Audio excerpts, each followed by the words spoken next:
Let me just say how pleased we are to have Senator Johnny Isakson with us. He is the senior senator from Georgia, CARE's home state. We look forward to working with Senator Isakson on African issues and make sure that the state of Georgia continues to be a leader of where U.S. engagement on global poverty reduction is concerned. So we're very, very pleased to have Senator Isakson here. It's a delight to have the home team here. You know, I'm an Atlanta Georgian from the day I was born, and we're so proud that CARE is headquartered in Atlanta, and I'm very honored to see a number of you for the first time, but some of you for a second or third time. It's been my privilege to travel to Africa in 2002 with Basic Education Coalition, Save the Children, and CARE.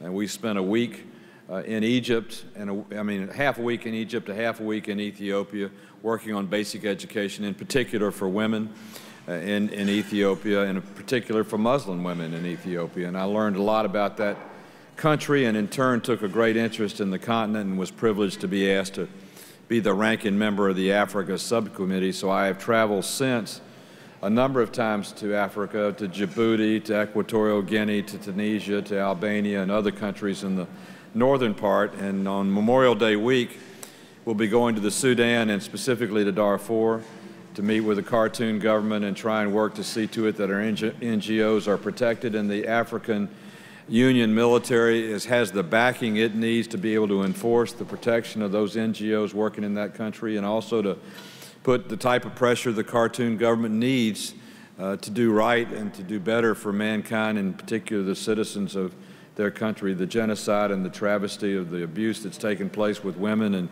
children and adults is just, it's awful, and we've got to do everything we can as a country to show positive leadership. I'm very pleased.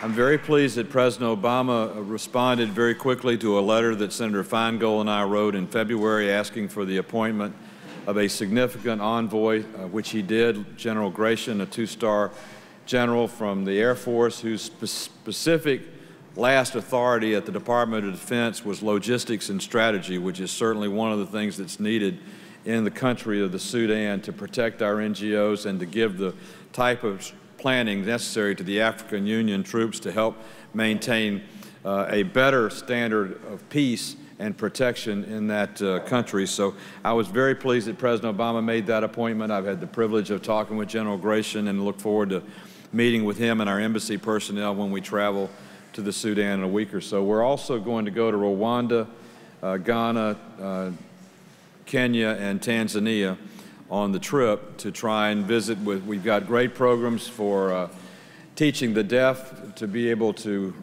read sign language and communicate that's going on. We have great programs in Kenya and Rwanda with our Peace Corps, which I work with very closely and have since I came to Washington.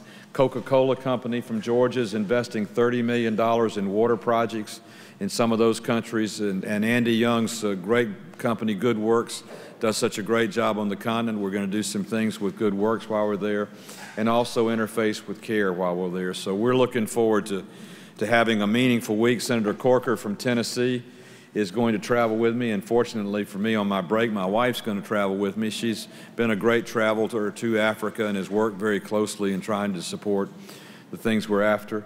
I tell everybody that Africa is the continent of the 21st century as far as American foreign policy and intervention is involved. If it's true that Europe was the continent of the first half of the 20th century and Asia the continent of the last half, then Africa is the continent of the 21st century. Its resources,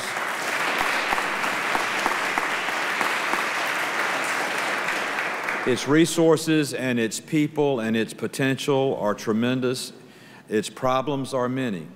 But we, as a partner with the African people, are already demonstrating that you can turn the tide on AIDS, that you can turn the tide on malaria, and that you can begin to develop the infrastructure necessary for people to have healthy, safe water and other basic supplies of human life. And you can build on that in the future to be a vibrant economy, a vibrant country, and a vibrant people. And for as long as I have the opportunity to be in the United States Senate, I hope I can play a small role in helping all of that to happen. But most importantly, I thank all of you what you do in advocating on behalf of CARE and in the best interest of those that are the most troubled. And as we learn in the Bible, the least of these are the most important, and the most of us need to help the least of them to see to it they can enjoy all the promise that you and I have had the good fortune of enjoying, being citizens of the United States of America.